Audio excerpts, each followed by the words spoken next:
Hi, my name is Kyle Jarris. Thank you so much for joining me here during National Drone Safety Awareness Week. This should be a fun conversation. It'll be a lot of information given out, but hopefully I can do it pretty quickly and painlessly.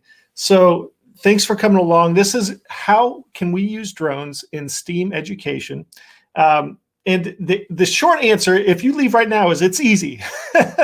But stick around and I'll share some different ideas and ways that you can incorporate drones within your classroom, within your living room, within your club and organization. It's really not too difficult. But first, I'm going to start off with a little bit about who I am and who the Academy of Model Aeronautics is. So in short, I've been flying airplanes since I was about 11 years old. I've had a lot of fun doing it. And since I joined the organization about 5 years ago, I've had a few different roles, but now I occupy the role of education director. And it's a lot of fun. I have a lot of fun. Great job. Wonderful opportunity. Now, what is the AMA, or the Academy of Model Aeronautics? Well, it was an organization that started in 1936. We represent over 180,000 different members across the United States, and we're really interested in everything that flies.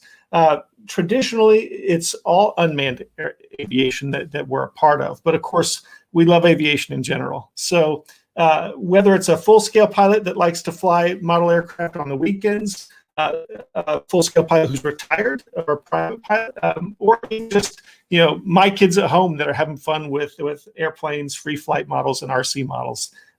There's really room for everybody within this hobby. We're dedicated to the promotion, the advancement, and the safeguarding of model aviation activities within the national airspace. We do it safely, and we've done it safely since 1936. We have a very robust safety program. It's very important to understand the rules, the regulations, and how to be a part of this national airspace safely.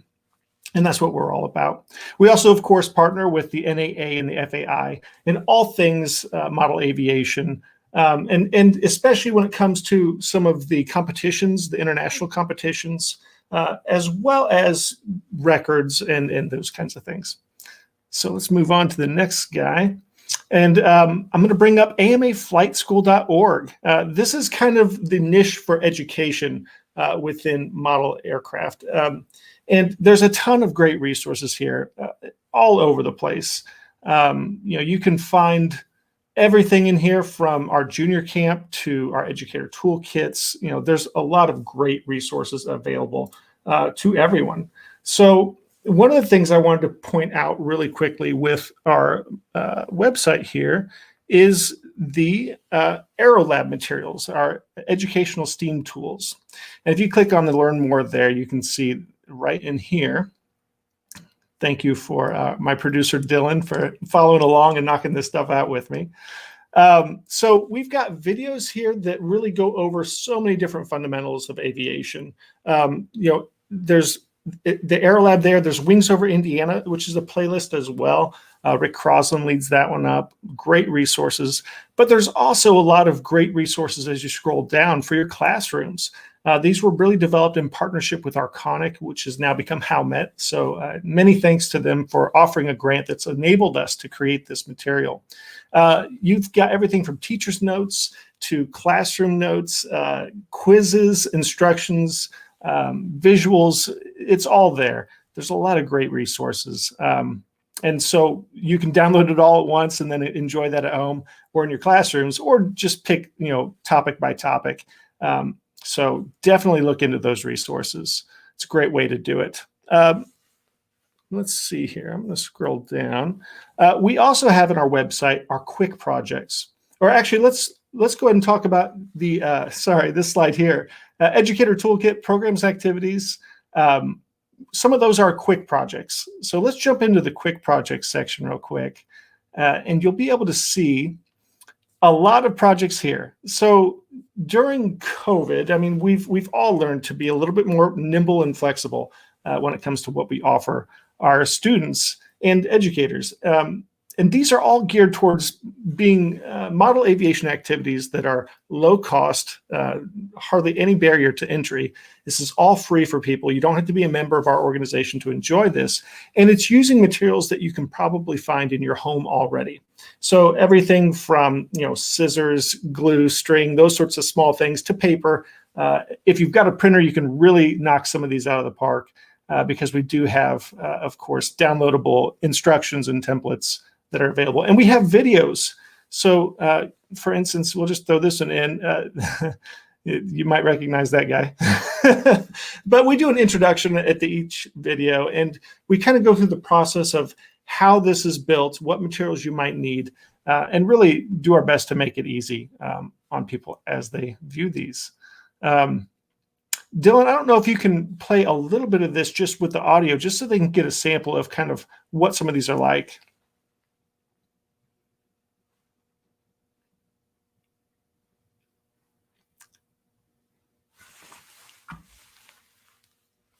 And I'm not hearing the audio, so we're not going to worry too much about it. But they're there, they're available, and it's really easy to be a part of those. You want to get consistency, right? You want it to be launched with the same amount of force in the same direction every single time, and that way you know what needs to be adjusted. All right. Now, when you're launching just by throwing it with your arm, it can be really hard to get that consistency exactly the same every time, and that's why we can build a machine to do it for us. All right, I've got a completed one here, and I'm going to show you how to build one from materials that you may have at home, or you may need to go out and find them. All right, so the instructions. All right, I'll jump in real quick. Some of these are a little bit more advanced. That one obviously has some wooden pieces that are cut out, so you'll need some parental help or educator help there. And some of them are as simple as just a paper plane and showing how to build those things. So enjoy those, explore them. There's a lot of them out there that you can really have fun with. One thing I'll talk about really quickly as well is our UMask and our mask programs. So we've already shown you kind of how to do these in your living rooms or as a club setting or something like that. And of course, they can work in the classroom as well, but that's not their focus necessarily, the quick projects. But how do you incorporate some of these things or these activities of model aviation into your school? Well, we've got, first off, our university level model aviation student clubs, UMasks. This is a great program. We offer privacy for these students as well. This is not displayed publicly on our Club Finder online. This is something that's segmented and safe. It offers $15 a year memberships for these students that are involved in these university settings. Of course, we also offer additional site insurance for their flying areas. A lot of universities need that just as the kind of cover their bases and make sure everything's up to speed in terms of the safety aspect. But these are wonderful programs. We've got a lot of different pilots that operate within these programs as an educational outreach. Obviously, they're flying within the confines of our safety code. Oftentimes, you'll find that they also developed a Part 107 licensing in order to facilitate some of these educational opportunities that they have. But it's a great resource. It's all available on our website. Now, if you go down a little bit further, like K through 12 education, we get into our MASC schools, which are model aviation student clubs. Now, these masks, it's really geared towards that middle and high school range. So not the UMasks, but the masks. And we offer free chartering fees, so it's free for students on those. Youth memberships all the way up to 18 are only $15 a piece, and it does come with full insurance for that individual. And of course, if you're in a district or a school district that really needs to have some more safety, more insurance kinds of things, that mask program is really there to help them feel like this is a club that's being safe and being run smoothly, of course. So here you see some of the mask information. It's really a lot of fun. We offer programming, we offer inspiration to these students.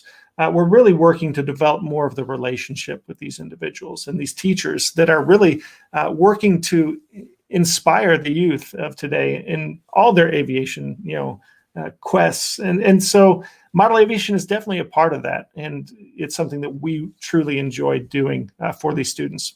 So they're located throughout the country. And once again, of course, just like the university level, these high school and middle school clubs and, scouting clubs and homeschool groups all function within the confines of our club structure, but also are kept apart from the public clubs. So you won't have anyone showing up at the school to say, hey, I see there's a club here. Can I go fly my plane? That's not a problem because they are segmented and safe. Definitely a program you should look into. To register is very easy. It's all, the information is held online, and we look forward to having you guys as a part of that. Let's see.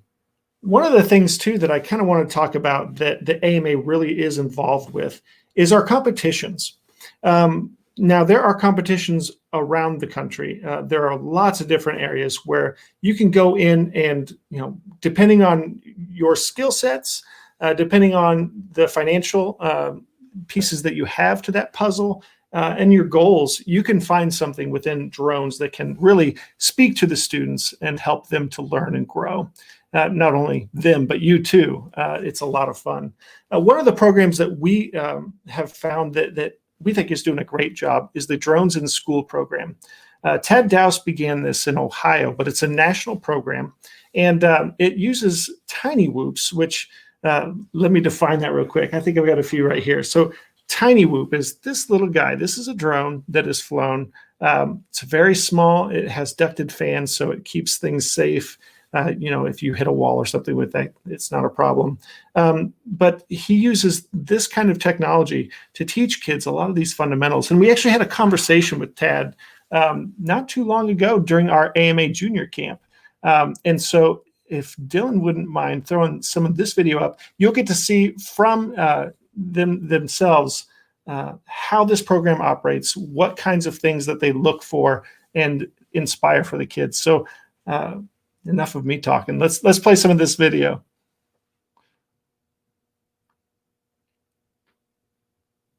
And there we go. I think he's working on pulling that up now.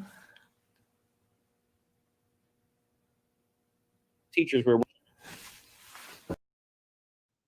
No, it's not going to let me play. Well, that was fun. Oh, probably come at the end. Let's try the beginning. Both slides are the same. That'll help. There we go. So, yeah, our idea is it's to create drone racing, right? But we're doing it in a school, and those of you that are students probably can figure out pretty quickly that a lot of teachers and administrators, they don't want this to be dangerous. And originally we talked about doing a larger drone, like the 3-inch drone, but those are very dangerous when you're talking about racing. And so a lot of our administrators and principals and teachers we're working with said that's not going to work, right? Our school board's not going to allow us to do that. There's too much liability. So we went with a tiny whoop scale, and we try to keep everything very safe, very scalable, but yet still fun. We don't want it to be like a boring, slow race. We want it to be fun for everyone. And what you're going to do is you create a team. So actually, you're creating a racing team. So it's not just you by yourself, but it's an entire team of people.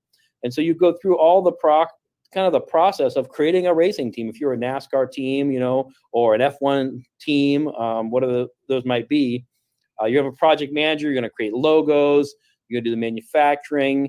You're going to have a design engineer that's working on the design of your drone. You're going to do marketing because you're going to want to get sponsors. You have a drone technician that actually does most of the repair work. And these jobs can kind of be broken up. Some teams choose to have everybody do a different job. Some teams decide to they share the jobs. And you can see on the slide there, you have 3 to 6 students on a team. Okay, so a school might have 1 team, or they might have 5 teams. Just depends on how many they want and how many kids are interested. The competition itself is multifaceted. So you have to create a little display booth. You have a technical evaluation, which is about how you manufactured your drone and the engineering. Then you actually create a video. So you create a video, kind of an advertisement, you might say, or maybe like a pitch video that you're going to send out. And then you have a portfolio you create. Basically is an engineering notebook that you're going to go through everything you did to get to this point. And then, of course, we have the race, which is the part everybody's shooting for. So what you need to get started, it's pretty simple. You need a set of FPV goggles. You need some kind of a tiny whoop scale drone. We have on our website some approved flight controllers, but we really don't have a lot of limitation on that. If you've got a different flight controller, as long as it can plug into Betaflight and it has, the ability to fly with a radio and FPV, it's probably going to work for what we're doing. And of course, you're going to need some kind of radio. And then along with that, you're going to need batteries and those kind of things. But that's the basics: goggles, a drone with a camera, and some kind of radio to control it. Awesome. So in the process, you're going to go through. Tad. Yeah, go ahead. Sorry What was to that? interrupt, but what's the No, go ahead. age group that kids generally participate in drones in school?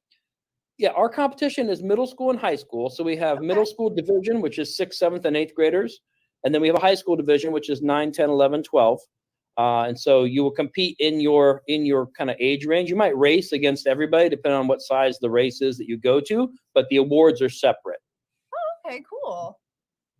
Awesome. Continue. Yeah, okay, that's fine. Yeah, sorry, I can't see you when I have this up, so you have Oh, to sorry, I didn't interrupt. realize that. Yeah, just interrupt. That's fine, Claire. What you're going to do is you kind of go through the season. Is you're going to kind of make a plan, right, of kind of what you're going to tackle and what you're going to call your team and those things. You're going to make your drone design, and then you're going to actually construct that drone. So that's kind of the hard part, is designing it.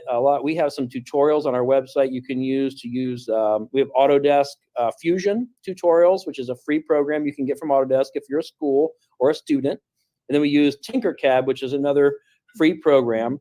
You can use that to design your drone. And then most of the time, students are 3D printing those frames. You can see on that slide there some examples of some different designs this team went through to kind of get to their final design, which is there on the pedestal.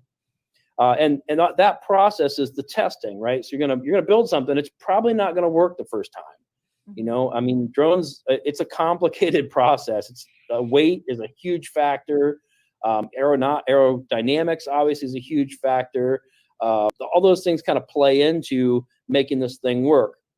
Once you got it tested, then you come in a race, and that's really the fun part. So the planning part we'll go through real quick. Is just kind of project management and kind of learning how to have a project and how to manage a project as you go through. The design work, you see a couple examples there. You have a 3D printed mock-up and then a 3D model design. That actually, the one in the white there is one that we designed for a team that I was working with. So they made it so that the camera could actually clip on with a rubber band, so they could take it off quickly if they need to make some changes. And then you make it. So this, the one there, the green and black one, that actually was probably our best team from last year. They're at a library here in Central Ohio. They're mostly homeschool students that got together to create a team. And they had really nice drones. The other picture there you see is a 3D printed frame that's actually printed upside down. But it's kind of getting ready to be taken off of the build plate there. Then we test it. Obviously, you'll see there in the in the upper left-hand corner. Sometimes that happens. You crash, and it's time to go back to the drawing board. But that's all part of the learning. And the good thing is it's 3D printed stuff. It's pretty cheap, and typically we don't have a whole lot of damage to the camera or the flight controller. So occasionally you'll have a prop or a motor that you'll have to replace, but generally they're pretty rugged. Yes. And then we race, so we have two parts to our race. I'll kind of bring those up real quick. On the left hand side, you'll see what we call our capture the flags. You see those light up beacons out there. When you fly your drone over top of those beacons, they'll turn red or they'll turn blue. And there's 10 beacons out there, and there's 2 teams, and each team has 2 drones. So there's 4 drones flying around. You see those 2 trying to chase each other. So there you see that beacon's red. We'll fly over it, and then eventually he gets fly over a few times. He doesn't quite get close enough to the sensor, but eventually that'll turn back to red, and he's captured that beacon back for his red team.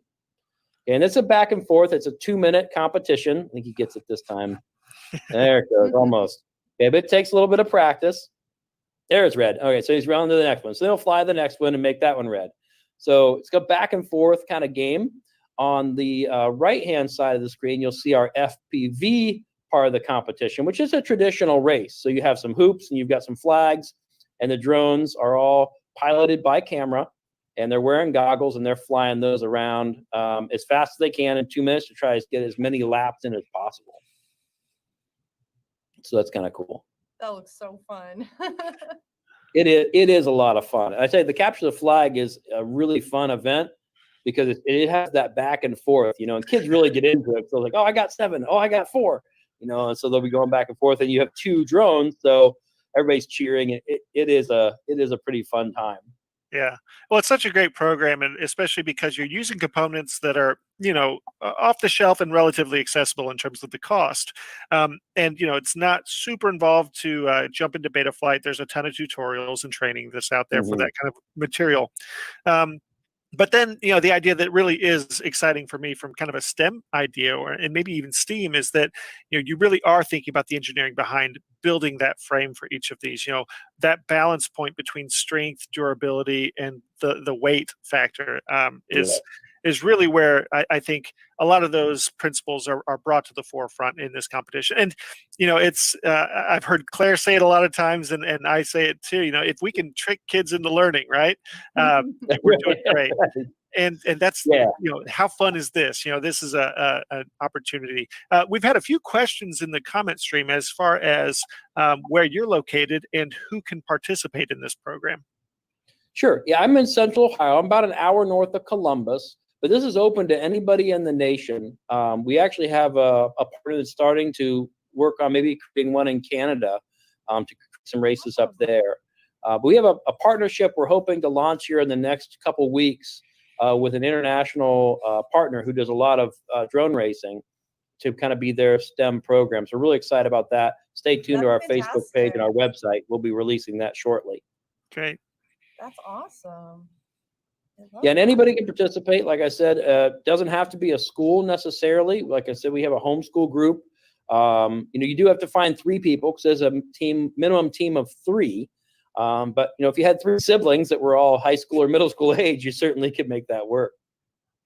What I really love about this program is the fact that it incorporates so many different elements that are applicable just about any context. Like you have the marketing manager, you have the design manager, you have the person doing testing. All of these things are great life skills to have. And then you get to do Capture the Flag. That's fantastic. Yeah, that's so much fun. I love it. That kind of was our goal, right? There's other drone competitions out there that are really, you just fly a drone, which is great. There's nothing wrong with that. It's a great program and it's a lot of fun to just fly. And a lot of people on the call probably haven't really thought about maybe the other pieces of a career related to aeronautics or flight or the hobby of aeronautic modeling.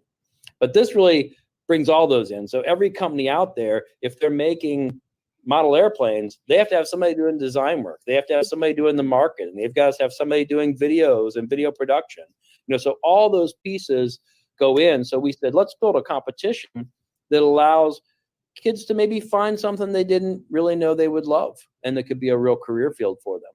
Yeah, and teaching that teamwork, how those different members facilitate those roles and requirements and find a way to do it effectively. That's a life skill right there that's going to go a long way. Yeah, that's right. That's right. And all the information, if you're interested, you can go to our website, dronesinschool.com. To get started, we've got a link there. It takes you to Ready-Made RC to kind of learn what kind of equipment you might need to buy. We've also have links to some online curriculum, and it's free. So if you're like, I don't know anything about this, I don't know how to do 3D modeling, or I don't know how to use Betaflight, you can go there and again, just log in as a guest and it lets you right in. Then you can go through that curriculum. It will teach you the basics of what you need to know to set up your drone in Betaflight, to create your model, to do 3D printing. And we're adding to that curriculum every year. That's awesome. So we've got a question from Jar Juicy Kid.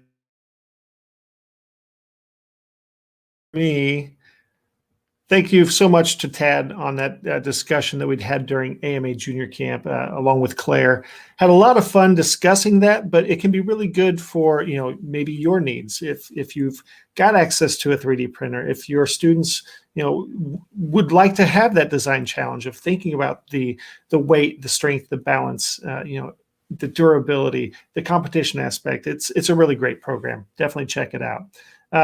And then also, you'll see to the side here, UAS for STEM. That's an AMA program. We've been running that for years now. And it's maybe, if we start with tiny drones here, tiny whoops, in Tad's program. A lot of fun, FPV, that sort of thing.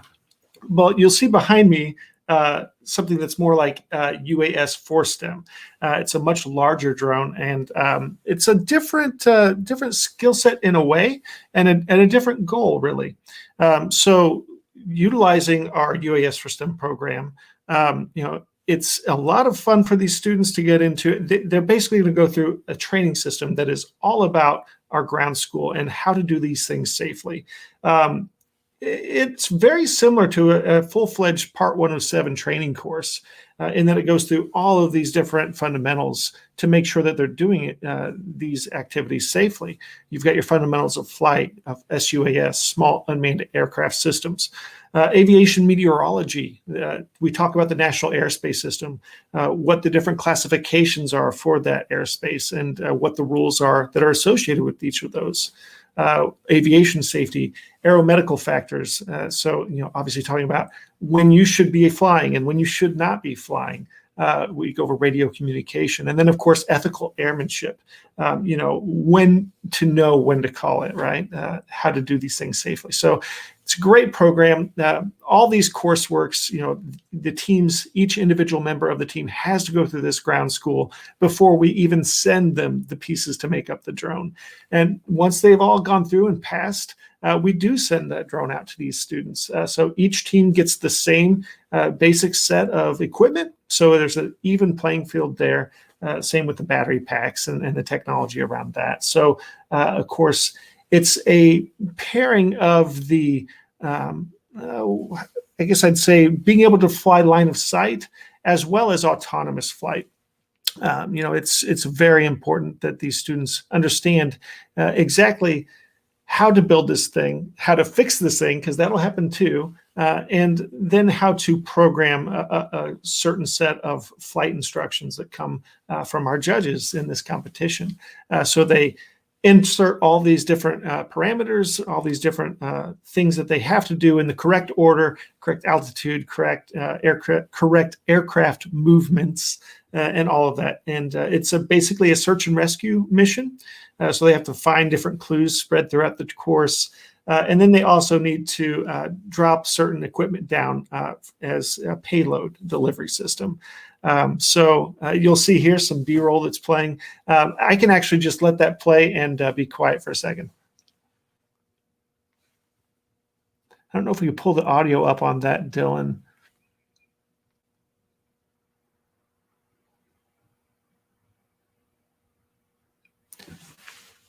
But you can see here, there's a lot of great things that go with it.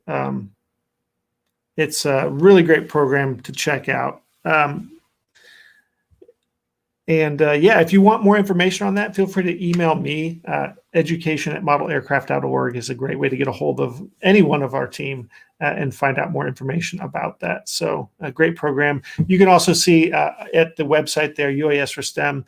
If you play that video, there's a lot of different individuals that are involved that kind of talk about the program and how good it has been for them as they've learned about flying and flying safely. It's one of our most important aspects here at the AMA is that whatever we do it safely, and we manage to have a really good time while doing it also. And that kind of leads me to another point. And if you go to our next slide, we talk about modelaircraft.org, which is kind of our home on the web as an organization. And right on the main page, as you go through that, you can find the club finder, which we have the image for right there. And that club finder is going to be great for you. We have 2,400 clubs, and these are the general clubs, the ones that you can actually go to and interact with people and have fun at. Mentorship is a huge role in what we do and what we've done traditionally. And being able to find someone that can share your passion and be energized by the students, and also the students energize, the old members too, the people that have been doing this for years can sometimes lose sight of how exciting it really is to take to the skies via a model aircraft or drone. So definitely take a look at that. We've got, as I said, 2,400 across the country. So chances are really good that you're going to find a club in your area. It's easy to use. You just type in your location, where you're at, and it'll populate a list with contacts so you can find who to get a hold of. Now, if you'll notice on this screen that Dylan is sharing here, on the left, you have these blue wings. And those blue wings are great because it indicates a leader club. And those leader clubs have gone through special, rigorous kind of trainings to teach everyone about model aviation, to bring people under their wings and show them, how rewarding this hobby and this sport can be. So it's definitely a great way to look into this and learn. At the same time, if anyone has questions about different programs, different competition aspects, feel free to reach out to me directly, Kyle J at modelaircraft.org or education@modelaircraft.org. Either of those emails is going to make its way to me, and happy to share some of my passion for this hobby and the great things it can do. We're all in this national airspace together. We all love flying in its different, ways, whether it be a rocket, a free flight plane that's powered by rubber bands, an electric ducted fan jet, that's a foamy flyer that's, taking off and tearing up the skies, all the way up to like a turbine jet. And then you start talking about the helicopters. You start talking about the multi-rotors, the drones, the camera drones, the freestyle drones, the racing drones. There are so many different avenues that you can focus on within this hobby and truly enjoy it. And the nice thing too is that you can learn so much from everyone within this hobby. Our members really are the experts when it comes to these model aircraft and SUAS. So don't hesitate to reach out. We're made up of members that are good people from all different walks of life and really share a passion for model aviation. If you're not a member of the AMA, of course, I have to throw out there, modelaircraft.org/join. It's a great organization. It's really a community of people that are passionate about this topic. I mean, aviation's so wonderful. I've been looking up at the skies since I was, I can remember and being amazed at aviation. My grandfather had a private pilot license, so I remember riding co-pilot with him in his Grumman Tiger time and time again. And those are memories that I'll cherish forever. And through model aviation, I can jump into the skies and share that memory and make new ones too. So we hope that you would join us and in doing so. And of course, we have different membership categories, everything from the youth membership that is $15 a year up to senior adults at $65 a year for that. And insurance benefits, a great magazine. You can also sign up for Park Pilot membership magazine as well. Really, if it flies, we're into it, and we're the experts, and we enjoy it. And we love it and bringing people into it as well. So don't hesitate to reach out. Let's see. I don't know if we've gotten any questions to the chat stream. I'm going to jump in here and look at comments and see. I don't see any coming through on my end. But, of course, if you have questions later, feel free to plug those in, and we'll track on those and respond. Education@modelaircraft.org. Once again, a great way to get a hold of us. And with that, hopefully I shared some good information with you. Hopefully you came away with a broader understanding of model aircraft within the airspace and how they can be accomplished within the classroom space as well. Whether it be drones, whether it be competition, whether it be just training the fundamentals of flight, we have resources that are available to educators. So with that, I think I will sign off, but obviously feel free to get a hold of me if you ever have any questions. Maybe I'll see y'all at the flying field sometime soon. See y'all later.